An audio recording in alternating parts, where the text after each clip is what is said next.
مسعود پیغمبر کا بڑا پیارا صحابی ہے۔ معرفت حق جب پیغمبر بیان کر چکے تو انہوں نے سوال کیا، یا رسول اللہ آپ نے حق بتایا، ہم نے سن لیا، آپ نے حق سمجھایا، ہم نے سمجھ لیا، مگر یا رسول اللہ اگر آپ کی طبیعت پہ ناگوار نہ گزرے تو میرا ایک سوال ہے۔ پیغمبر نے فرمایا پوچھو۔ انہوں نے کہا ارینی الحق، مجھے حق کی تصویر دکھائیے، ہمیں حق مجسم شکل میں دیکھنا ہے۔ اب یہ ہوتا ہے اور فطرت ہے انسان ہے، جیسے ہی اپنے آپ کے ساتھ اگر گفتگو کر رہا ہوں، پیچھے سے کوئی آہٹ ہو، کسی قسم کا شور ہو یا کوئی ایسی حرکت ہو تو تقریباً آپ میں سے اکثریت پیچھے دیکھے۔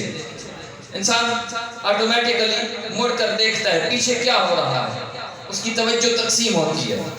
یہاں صحابی نے سوال کیا، پیغمبر نے ابھی جواب نہیں دیا تھا، یا وہ دروازہ کھلا جو مسجد میں کھلتا تھا۔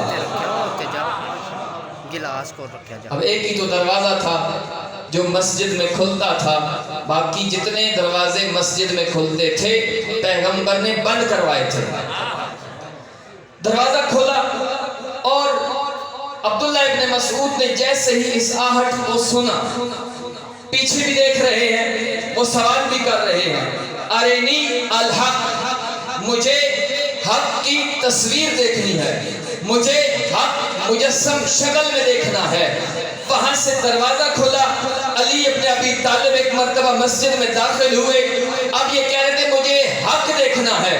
وہاں سے علی داخل ہو رہے ہیں، ادھر سے یہ سوال کر رہے ہیں۔ پیغمبر نے کہا حق دیکھ بھی رہے ہو، پوچھ بھی رہے ہو، حق دیکھتے بھی ہو اور پھر پوچھ بھی رہے ہو۔ تو سامعین گرامی قدر، جسے نبی نے ہر مقام پر بتایا ہو، میں بھی چاہتا ہوں نبی کی احادیث کو جوڑ کر اس کا ترجمہ آپ کے سامنے پیش کروں۔ علی ہے کون؟ علی کا مقام کتنا ہے؟ علی کی فضیلت کتنی ہے؟ دیکھیے، علی وہ ہے کہ جو خانہ کعبہ میں آیا تو مولود حرم کہلایا۔ تھوڑا سا آپ میرے ساتھ بیدار رہیں گے، وقت میرے خیال میں زیادہ نہیں ہے اور میں آپ کو تھوڑی دیر کی زحمت دوں گا اور آپ سے اجازت چاہوں گا۔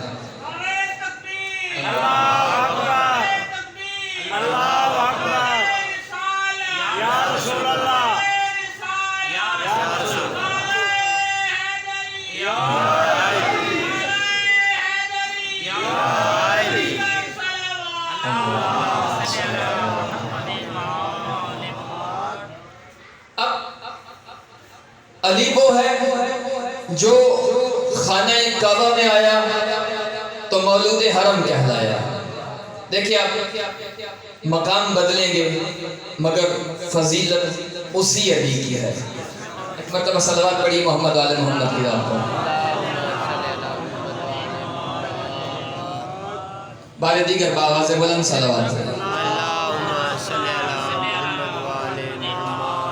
جو خانہ کعبہ میں آیا تو مولود حرم کہلایا، آغوش رسول میں آیا تو نور رسول کہلایا، زبان رسول جوسی تو لحموں کا لحمی کہلایا، بزم عشیر میں آیا تو شاہد وجود رسالت کہلایا، بزم غدیر میں آیا تو کائنات کا مولا کہلایا، بدر میں آیا تو فاتح بدر کہلایا، احد میں آیا تو شاہ لافتہ کہلایا، خیبر میں آیا تو خیبر شکن کہلایا، خندق میں آیا تو کل ایمان کہلایا، مباہل میں آیا تو نفس رسول کہلایا، وارث چادر تطہیر اوڑی تو وارث تطہیر کہلایا، جو رکوع کی حالت میں انگوٹھی دے رہا تھا تو شاہ انما کہلایا، سائل کو روٹیاں دے رہا تھا تو سرتاج حلعطا کہلایا، جس نے تلوار اٹھائی تو صاحب ذوالفقار کہلایا،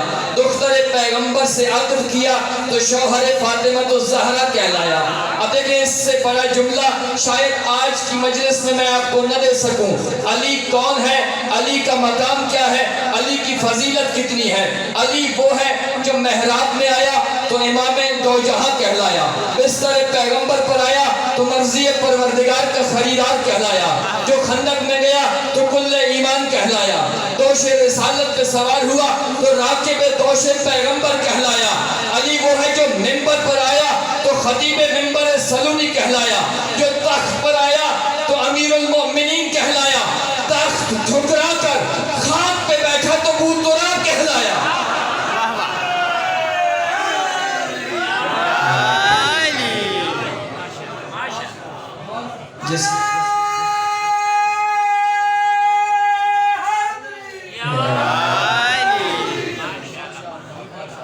جس علی کی ولایت کا چراغ آپ کے سینوں میں روشن ہے، آپ جانتے ہیں اس کی قدر اور قیمت کتنی ہے۔ آپ جو علی کا نام سن کر بولتے ہیں، یہ ہر زبان نہیں بولتی، ہر دل کی دھڑکن کا نام علی نہیں ہوتا، یہ نصیب والوں کی بات ہوتی ہے کہ جنہیں یہ قیمتی گوہر ملتا ہے، اور یہ قیمتی گوہر صرف شریف صدف میں سما سکتا ہے۔ اس کی اہمیت کتنی ہے، اس کے لیے ہم نے امتحان کتنے لیے، اس کے لیے ہم نے مشکلیں کتنی دیکھی ہیں۔ آئیے میں تاریخ کا ایک واقعہ آپ کے سامنے رکھوں۔ متوکل انتہائی ظالم اور سفاک انسان، جس نے شیعہ علی کی کھوپڑیوں کے ساتھ، جو سروں کے ساتھ فٹ بال کھیلا کرتا تھا، جو کھوپڑیوں کے مینار بنایا کرتا تھا، جو شیعہ علی جتنے علی کے ماننے والے تھے ان کے خون سے گارا بنوایا کرتا تھا اور پھر عمارتیں تعمیر ہوا کرتی ہیں، جو علی کے ماننے والوں کو زندہ دیواروں میں چنوا دیا کرتا تھا۔ جرم کیا تھا؟ کیا جرم تھا؟ جرم یہ تھا ان دلوں میں علی رہتا تھا۔ اس کے دو بچے ہیں اور ان کا ایک استاد ہے یعقوب ابن سکیت۔ یعقوب ابن سکیت کے بارے میں سے علم ہوا کہ یہ علی کا ماننے والا ہے۔ اس نے بلایا اور بلا کر کہنے لگا، آج اگر سوال کا جواب میری مرضی کے مطابق ہوا تو میں تجھے چھوڑ دوں گا، میری مرضی کے مطابق جواب نہ ملا مجھے تو تجھے قتل کر دوں گا۔ اس نے کہا سوال کر۔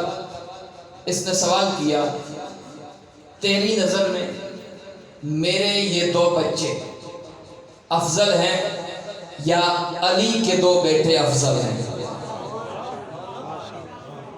سوال سمجھ میں تو آ رہا ہے، لیکن میں آپ کی زبان جو ہے وہ سرائکی ہے اور میں آپ کے ساتھ اردو میں بات کر رہا ہوں تو مشکل تو پیش نہیں آ رہی۔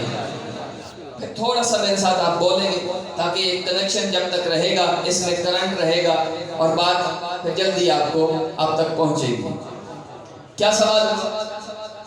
تیری نظر میں میرے یہ دو بچے جن کا وہ استاد تھا، یعقوب ابن سکیت اس کا نام تھا، میرے یہ دو بچے افضل ہیں یا علی کے دو بیٹے افضل ہیں؟ اب جیسے ہی سوال ہوا، سوال کے ساتھ اس نے بتا دیا تھا، جواب میری مرضی کا ہوا تو تجھے چھوڑ دوں گا، جواب میری مرضی کے خلاف ہوا تو تجھے قتل کر دوں گا۔ جواب آسان ہے مگر اسے دینا کتنا مشکل ہے کہ جب سامنے موت نظر آ رہی تھی۔ ایک مرتبہ ولایت علی کے سمندر میں اس کے سینے میں جوش مارا اور اسے خطاب کر کے کہنے لگا، تو نے مجھ سے پوچھا ہے میری نظر میں تیرے دو بچے افضل ہیں یا علی کے دو بیٹے افضل ہیں؟ جواب سنو گے؟ آمادہ ہو، میری نظر میں تیرے دو بچے افضل یا علی کے دو بچے افضل ہیں؟ کہنے لگا میں علی کے بیٹوں کی بات نہیں کروں گا، میں علی کی بات بھی نہیں کروں گا، میں علی کا ایک نوکر ہے جسے دنیا کمبر کہتی ہے، اس کمبل کی بات بھی نہیں کروں گا. اب میرے ساتھ بیدار رہیے گا. اس کمبل کی بات بھی نہیں ہوگی. کہا اس کمبل کے پاؤں میں پھٹا پرانا جوتا ہے, اس جوتے کی بات بھی نہیں کروں گا. کہا کمبل کے پاؤں میں پھٹا پرانا جوتا ہے, اس جوتے سے لگنے والی خاک تیرے 2 بچوں سے افضل ہے.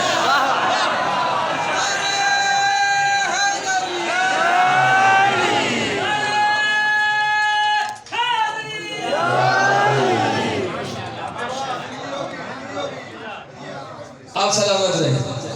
یہ اس نے سماعت ہے آپ کا. آپ کے دلوں میں جو علی کی ولایت کا چراغ ہے یہ روشن رہے. آخری بات کروں اور اس کے بعد میں چند جملے مصائب کے پڑھوں گا, اس لیے کہ شاید وقت کم ہے. قرآن میں ایک قصیدہ ہے جو قرآن نے علی کی شان میں لکھا ہے.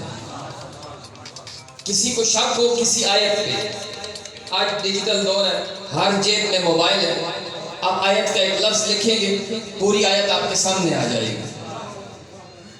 ایک شخص ہے جو شام سے مکہ آیا.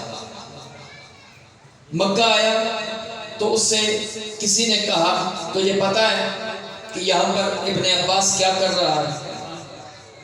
اس نے پوچھا کیا کرتا ہے؟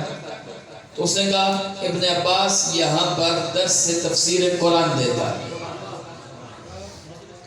اس نے کہا درس سے تفسیر قرآن ابن عباس دیتا ہے.